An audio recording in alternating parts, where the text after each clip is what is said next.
Hello and welcome to the Mastering the Hustle interview series. I'm your host, Joel Calkins, and today I'm joined with Ben Stangland, who is the president and principal of Strum Platform. Ben, thank you so much for joining us. Would you like to kick us off with a brief background as to who you are and what it is you do? Yeah, wonderful. My name is Ben. I'm the president of Strum Platform, but I'm also president of Strum Agency. Hmm. And so my background originally is working with financial institutions, so credit unions and banks throughout the U.S. and a little bit in Canada as well, with branding, naming work originally. We've done on the agency side, we've done more names and brands than any other agency with credit unions specifically in the nation. Wow. So really well known in that particular niche. Um, about 7 years ago, acquired another company, and the reason for that acquisition was because we realized that data was extremely important for our clients and our clients being financial institutions. But it's amazing how financial institutions are sitting on so much data, but they don't know how to use it. It's all over the place. And they have problems even if they gather it. What do we do with it? How do we measure it? How do we execute? And so we created Strum Platform, and Strum Platform goes in and connects disparate data systems for financial institutions. So if you can imagine, if you're a member or a customer of a bank or a credit union, if you're using your debit card or your credit card, there's certain transactions that you have, and they want to be able to personalize messages to you. So if you're going to Home Depot, for example, quite a bit, they might offer you a home equity line or loan, realizing that you might be actually improving your house. And so we connect their data through very securely through other systems to make it so that they can personalize their messages towards their members and customers. And that's really the Strum platform. So I've been in data for a long time, over 20 years, 22 years now. I started with working with financial institutions, specifically with branches, understanding where they place branches, segmenting their customers, understanding who are the best customers to go after, and then from that, obviously built into the Strum platform. So long-winded intro here, but been in the financial industry, specifically on the marketing side, for a while now. Thank you, Ben. That's great. And so I'm curious, because you've been in that financial side of things and you started with the marketing side of it. How did you decide to start working with financial institutions and credit unions? What made you decide that sector above other sectors? Okay, this is going to be you're probably not going to be expecting this answer. So, Okay. I, uh, 30 years ago, Weber Marketing started. So, I'm the president of Strum Platform, but Strum Agency originally was Weber Marketing Group. And the person that started that, his name is Mark Weber, and one of my partners. So he is still CEO, but he's stepped down in some of his responsibilities on the day-to-day work, as he's decided he's ready for that next chapter in his life, where he wants to go. And so I joined him 20 years ago, over 20 years ago, and haven't really looked back. Got really excited on all the things we were doing with financial institutions, realized that it's such an opportunity, honestly, on understanding their customers, understanding their members. How do we fit products, needs for those customers and members that best fit? And every financial institution, they'll look at their products maybe as commodities, which is really tough because you start looking at how do you differentiate a CD? Well, you drop the rate, you're going to get more people that are going to go away, versus you increase the rate, you're going to get more people that come in. So Right. um, I think we look at beyond just rate driven. How do we specialize? How do we help our current customers with the needs that they need and building different products, building different services for them. So that's really how I got started. But it all was on the data side, honestly, with creating that kind of left brain, right brain with creative and understanding how to execute, and then the ROI that comes out. No, that's great. And so, um, it was interesting that you went from the agency space, you identified an opportunity within data. Um, and And so I'll tell you, you, I can talk more about that. yeah, please. Yeah, the what happened was I was doing a lot of strategy work Mhm, with placing branches and segmenting members. And what would happen is, a consultant, you come in and you'd say, these are the types of members. And I use their first party data, and I'd be marrying it up with, there's lots of different national data houses that you can marry up their data, and you can figure out a little bit more information about your customer base. And so I was doing a lot of that type of work. And what was happening was, I was handing back a static document after giving presentations and saying these are the types of folks that you should be going after. And there was a struggle with, okay, as a classic consultant, that's great. yeah, It's great to know who we should be going after, but how do we actually do it?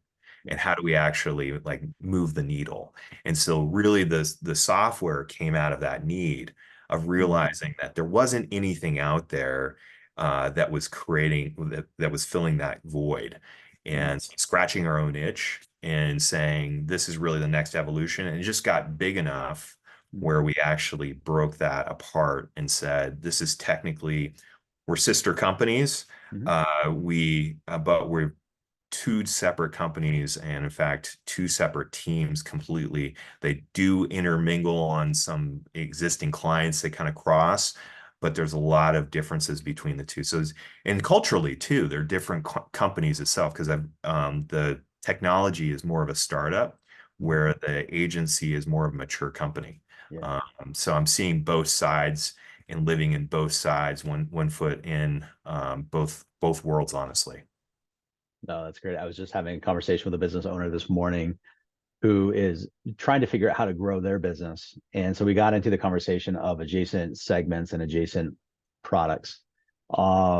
And that's essentially what you did. You have the segment within the financial institution, you identified a problem, you kind of moved into that adjacent space. What advice would you have for a business owner who's thinking about trying to grow their business and they're trying to figure out what product, or how do I know I've got something that somebody would buy? Like, what was your process and what advice would you have for them? Yeah, well, I mean, the beauty about, if you're already in the business and you already have existing clients, the beauty about expanding your product line is you already have your customer base.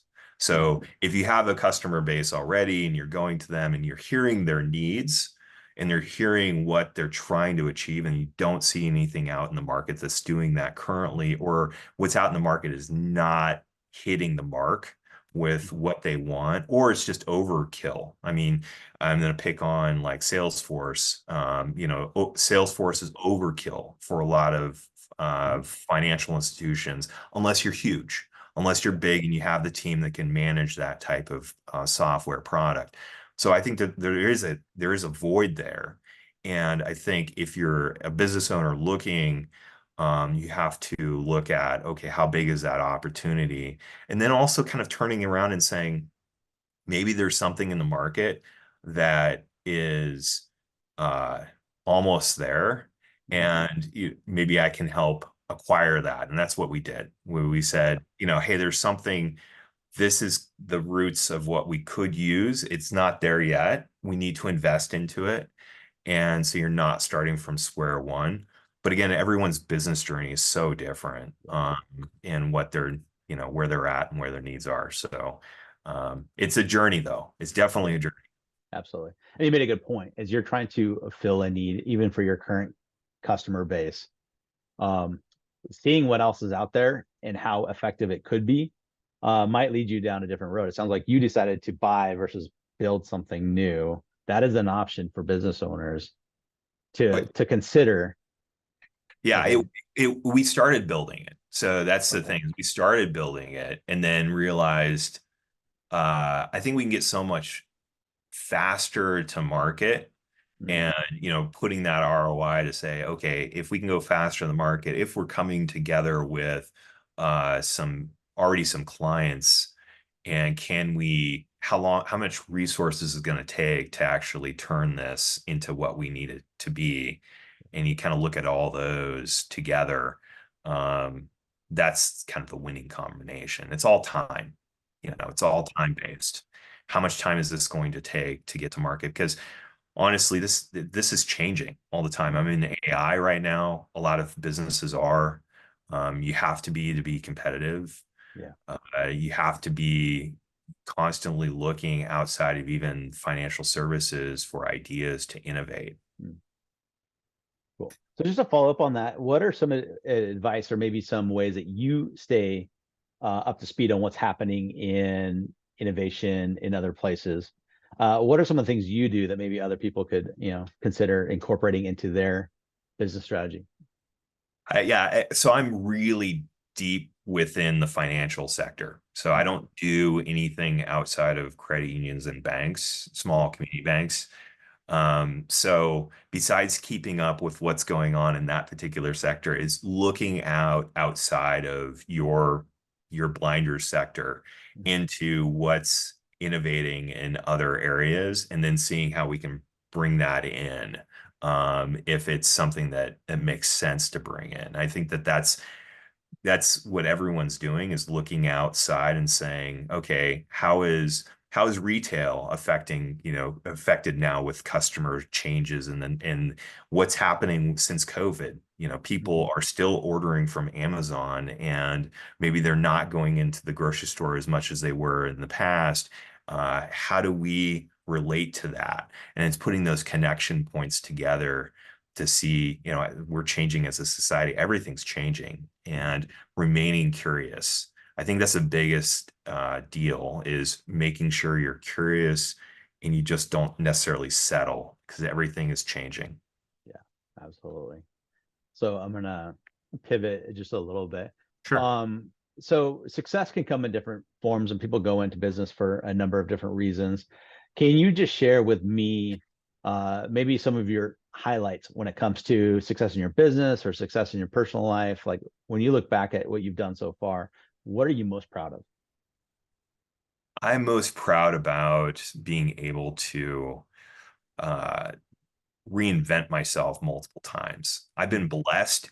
My career path has been an interesting career path, because I'm unlike, well, I consider myself unlike a lot of people out in the market. Is I've had one primary company that I've worked for, and I've risen, and I've developed another company outside of it, and helped run the original company that was part of. So I've had to reinvent myself many times throughout the years, and learn a lot of different things about my particular companies mhm, to make it successful. So I think that's the biggest, is just being able to move and change, and being able to be it's a small company uh a dilemma, where you're putting on multiple hats, and it's constantly putting on multiple hats and diving deep. mhm.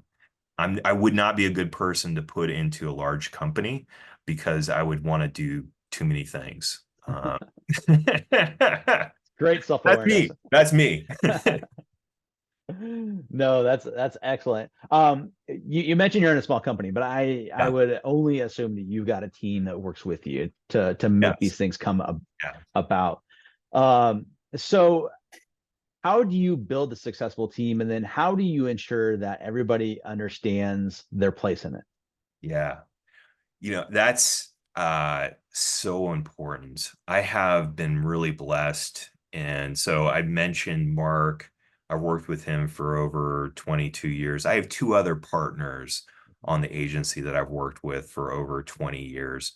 And the trust level, when you've worked with someone for so long, is so high, where it's not that you're finishing each other's sentences, but you definitely understand where different people are coming from, and you understand, and there's a mutual respect. And I think that's so important. And as leaders of the company, employees see that. Yeah. And so it's not only our values, of being able to live them and saying, yes, we're going to be curious. We're going to be our craft is really important here in what we do, but being able to actually, besides say it, show it Yeah. and live it. And if a team member is not uh, falling into your own values, it becomes very evident.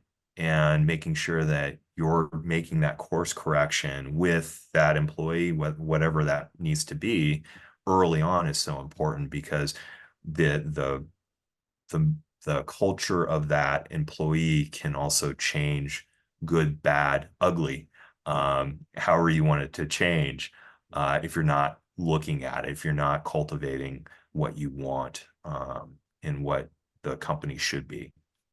Absolutely. So clarity is really important for employees, right? To understand, okay, what are we doing? What's important? How do I fit into the strategy? Yeah. With the partnership, sometimes it's hard. It can be hard for the partners to be on the same page. And if they're not on the same page, then that confusion then trickles down to the team. How do you work to make sure that you and your partners are in lockstep when it comes to strategy and priority? Wow. So we have lots of conversations together. We just we stopped this during COVID and we brought it back. It was one of those things that during a lot of companies got hit during COVID, so we just kind of took those apart. But one of the things that we did, and we brought it back, but in a lower, not as grand as before, is that we would have off-site retreats with not only ourselves but with our spouses, and Nice. we would come together and do our planning sessions mid-year and making sure that we're all aligned going forward. We also do one in January. These are 2-day events, are normally structuring for the full year, or actually a half year is normally a realignment. So it's, what are we tracking on? What are we not tracking on? What do we need to put more energy on? Those kind of things. That's really important to us. Culturally, also, we have a lot of staff input. So we do staff surveys. In fact, I just got done talking about one of our staff surveys not that long ago. So we'll have another one that goes out, and it helps us understand where our blind spots are with the organization. No one's perfect, so we always have things to work on. And so when we start down that road, it's how much energy do we need or should we put into these particular areas for the company itself to help it Yeah. grow. I love that. I love that. So as you look at your future and where you see Strum agency and Strum platform going, can you give us just a brief insight on where you think you might be in the future? Yeah, I think so. Right now, I think I said this right before we started, is that Strum agency is more a mature company. It's been around for 30 plus years, and Strum platform is definitely still growing. It's at a startup phase, and so both have their own kind of issues that we deal with. But in the future, I don't, what I get excited about is, I've been doing this for 30 years and I still get excited about being able to roll out a new brand or understand customers' data on a daily basis, because they're different, even though they're the same, it's in the same sector, it's different challenges that we're running against, and it's fun. And I think that's what motivates the staff to continue doing what they're doing. Because if you can imagine, especially as a creative person, maybe a little less on IT, but on the creative side, if you're having to repackage a checking campaign multiple times, you got to be a pretty creative in order to make it exciting, by the 20th, 50th time that you've done something like that. So I think that's where, the challenge is, how do we make it still fun? How do we make it different? How do we push the edges of maybe a financial institution, maybe outside of their even comfort zone on what they feel their brand is, to make them stand out more? And how do we incorporate data into what they're doing to show that ROI, outside of marketing. That's such a the ROI in marketing normally gets lost, and there's interesting articles about, people letting go of their CMO because they're seeing it as really a cost factor. And so Mm. we're having those conversations even with Yeah. my clients saying, hey, we need to be able to show what's actually working and what's not working. Yeah. Let's help make that happen. No, that's excellent. Yeah, data to help make informed decisions is vital, and Yeah. often people don't have it. And I think what you help them with is help make sense of it, right? Because it's in different places, and how do you Yeah. make tell a story? So that's fantastic. Ben, I really appreciate the time that you've spent with me, and all of the stories you shared, and the insight you've given in terms of your two businesses, both Strum Agency and Strum Platform. So again, thank you so much, and I wish you the best today and over the weekend. Thank you so much. All right.